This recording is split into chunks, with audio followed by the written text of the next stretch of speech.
여러분 안녕하십니까? 다양한 뉴스가 가득한 방송 IHK 리포트 임미아입니다. 5월 11일 목요일 뉴스 시작하겠습니다.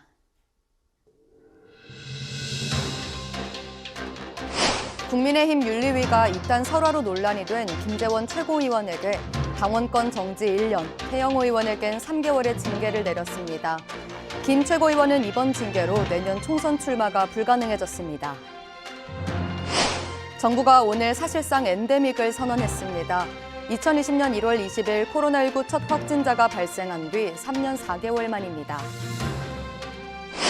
교사 10명 중 9명은 최근 1년 사이 이직이나 사직을 고민한 것으로 나타났습니다. 또 교권 침해로 정신과 치료나 상담을 받은 교사도 26.6%나 됐습니다. 이번 달에도 수출이 줄며 무역 적자가 이어졌습니다. 작년 3월 이후 14개월 연속 적자 흐름입니다. 올해 누적 무역 적자는 294억 1천만 달러로 집계됐습니다. 직장인 소셜 플랫폼 블라인드에서 권고사직을 검색한 직장인이 1년 새 9배 이상 늘었습니다.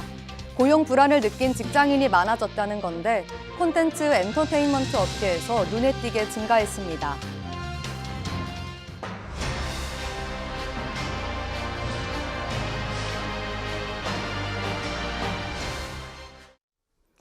국민의힘 윤리위가 이딴 설화로 논란이 된 김재원 최고위원에게 당원권 정지 1년, 태영호 의원에겐 3개월의 징계를 내렸습니다.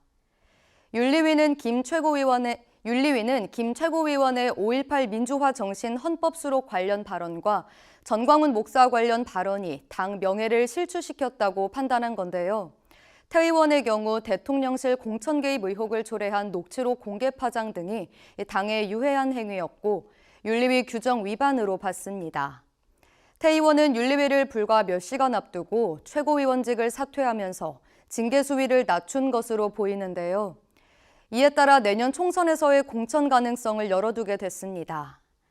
반면 내년 5월까지 당원권이 정지되는 김 최고위원은 공천을 받지 못할 상황에 놓였는데요. 윤리위 결정 직후 김 최고위원은 페이스북을 통해 송구스러운 마음뿐이라고 했고 태 의원은 결정을 겸허히 수용하겠다는 입장을 내놨습니다. 태 의원이 사퇴한 최고위원 빈자리는 보궐선거로 채워질 예정이지만 김재원 최고위원의 자리는 당원권 정지 기간 동안 공백 상태로 유지될 것으로 보입니다.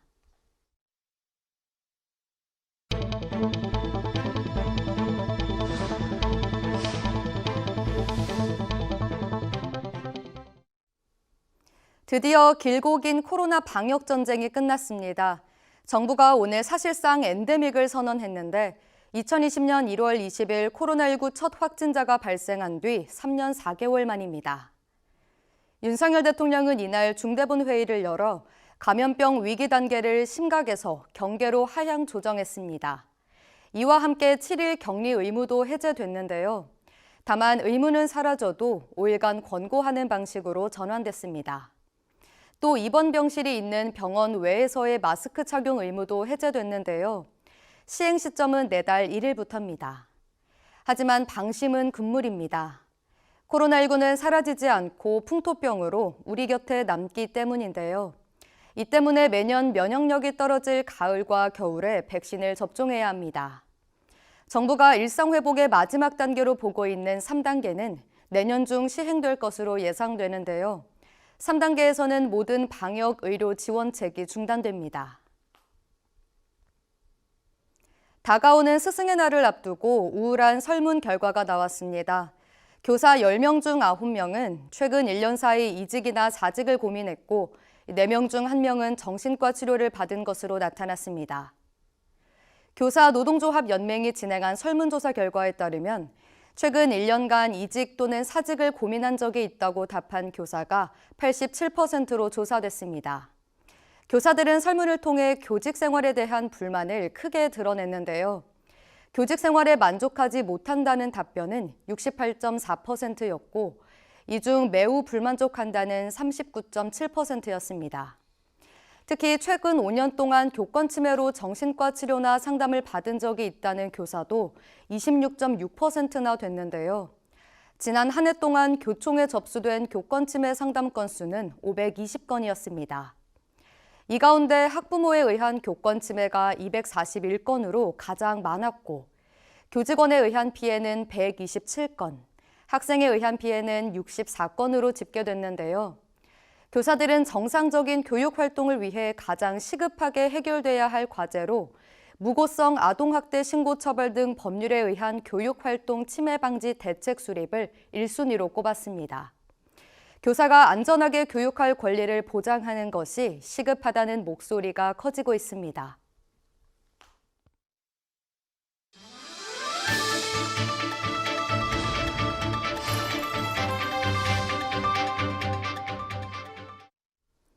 이번 달에도 수출이 줄며 무역 적자가 이어졌습니다. 작년 3월 이후 14개월 연속 무역 적자입니다. 관세청은 오늘 5월 1일부터 10일까지 수출액이 144억 9천만 달러로 집계돼 지난해보다 10.1% 감소했다고 밝혔습니다. 우리 최대 수출 품목인 반도체 수출액이 29.4% 줄었고 석유 제품도 유가 하락 여파에 40.1% 줄었는데요. 다만 승용차 수출이 2배 이상 늘며 반도체 등의 부진을 일부 상쇄했습니다. 수출은 지난해 10월부터 지난달까지 7개월 연속 감소하고 있는데요. 이 같은 흐름이면 8개월 연속 수출 감소와 15개월 연속 무역 적자가 유력하다는 분석도 나옵니다. 수입액도 줄었습니다. 이번 달 수입액은 186억 5천만 달러로 5.7% 감소했는데요. 국제 유가 하락에 원유 수입액이 17.3% 줄었지만 가스 수입액이 23.5% 늘면서 감소폭은 소폭에 그쳤습니다. 한편 무역 수지는 41억 7천만 달러 적자로 올해 누적 무역 적자는 294억 1천만 달러로 집계됐습니다. 직장인 소셜 플랫폼 블라인드에서 권고사직을 검색한 직장인이 1년 새 9배 이상 늘었습니다. 고용 불안을 느낀 직장인이 많아졌다는 건데 콘텐츠 엔터테인먼트 업계에서 눈에 띄게 증가했습니다. 팀 블라인드에 따르면 올해 1분기 해고, 권고사직, 실업급여, 구조조정, 희망퇴직, 명예퇴직 등 고용 불안 키워드의 검색량은 전년 동기 대비 3.3배 증가했는데요. 특히 권고사직 검색량은 9.3배 늘었습니다. 업계별로 보면 콘텐츠 엔터테인먼트 업계에서 고용 불안 키워드 검색량이 전년 동기 대비 9.4배 늘었는데요. 이어 광고, 회계 컨설팅, 게임, IT 순으로 나타났습니다. 반면 검색량이 가장 적게 증가한 업계는 자동차, 상사, 호텔, 레저, 외식, 조선으로 조사됐습니다. 이들 업계의 고용 불안 키워드 검색량은 전년과 동일한 수준이었습니다. 특히 코로나19 엔데믹 국면에 접어들면서 이른바 코로나 특수를 누렸던 업계의 고용 불안이 뚜렷해졌는데요. 콘텐츠 엔터테인먼트 업계는 서비스 이용자 수의 정체에 따른 실적 부진이 이어져 올해 초 업계 대기업도 강도 높은 구조조정을 실시했습니다.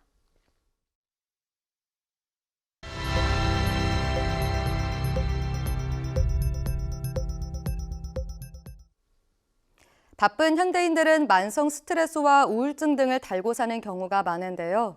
도시를 벗어나 농촌에서 직접 꽃을 심고 숲속에서 명상을 하는 등 이른바 치유농업이 인기를 끌고 있습니다. 치유농업은 농촌진흥청의 중점 사업으로 정부가 다양한 농업, 농촌 자원을 활용해 사회의 경제적 부가가치를 창출하는 산업입니다. 쉽게 말해 녹색으로 뒤덮인 숲속에서 명상을 하고 텃밭을 가꾸며 힐링하는 활동입니다. 치유농업시설은 전국에 총 353개 있다고 하는데요. 전북 완주에 있는 드림뜰 힐링팜 농장은 스트레스 감소와 어르신을 대상으로 한 인지기능 개선 프로그램 등을 진행하고 있습니다. 실제로 이곳을 방문한 주간보호센터 참여 어르신들은 가시적인 효과도 있었는데요. 주관적 기억력 감퇴 정도는 30.2%, 우울감은 17.7% 감소된 것으로 나타났습니다. 이처럼 치유농업이 정착 초기부터 성과를 보이면서 농진청은 향후 관련 사업 확대를 모색하고 있습니다. 단톡방을 나가고 싶어도 땡땡땡님이 나갔습니다 라는 문구 때문에 그동안 눈치 보신 분들 많으시죠? 이젠 조용히 단톡방을 나갈 수 있게 됐습니다. 카카오톡은 전날 업데이트를 통해 채팅방 조용히 나가기 기능을 실험실에 추가했다고 밝혔는데요. 기존에는 단체 대화방을 나갈 때 문구가 떴지만 이제는 뜨지 않게 된 겁니다. 카카오톡을 최신 버전으로 업데이트한 뒤 실험실 메뉴에서 채팅방 조용히 나가기를 선택하면 이 기능을 이용할 수 있습니다. 지난 3월부터는 카카오톡에서 대화방 초대 거절도 할 수 있는데요. 카카오는 앞으로 이용자 스트레스를 줄이기 위한 기능을 더 만들겠다는 방침입니다. 코로나가 한창일 때 명품 소비가 폭발적으로 증가했지만 이젠 엔데믹으로 여행 수요가 급증했습니다. 이 같은 명품 수요가 줄자 백화점 매출도 덩달아 감소했는데요. 백화점 3사의 올해 1분기 명품 매출 신장률은 7%에서 9%로 한 자릿수대에 그쳤습니다. 지난해 1분기 30%에 비교하면 아쉬운 수준인데요. 반면 여행업계는 활력을 되찾았습니다. 먼저 국내 1위 여행사인 하나투어는 1분기 영업이익이 56억 원을 기록했다고 밝혔는데요. 3년 6개월 만에 흑자로 전환했습니다. 또 모두투어와 노랑풍선, 참 좋은 여행 등 상장 여행사 대부분이 올 1분기 흑자 전환이 점쳐집니다. 업계는 1분기 실적에 이어 2분기도 호실적을 자신하고 있는데요. 중국 시장이 열린 데다 5월 장기간 연휴도 실적을 뒷받침하고 있습니다. 이어서 날씨입니다. 내일은 중부지방에 가끔 구름이 많겠고 남부지방과 제주도는 대체로 흐리겠습니다. 제주는 밤부터 비 소식이 있습니다. 오전 기온은 안동 9도, 서울과 부산이 14도, 제주가 15도로 예상됩니다. 오늘 준비된 뉴스는 여기까지입니다. 목요일 IHQ 리포트 마칩니다. 저희는 내일 저녁 5시에 다시 찾아뵙겠습니다. 시청해주신 여러분 고맙습니다.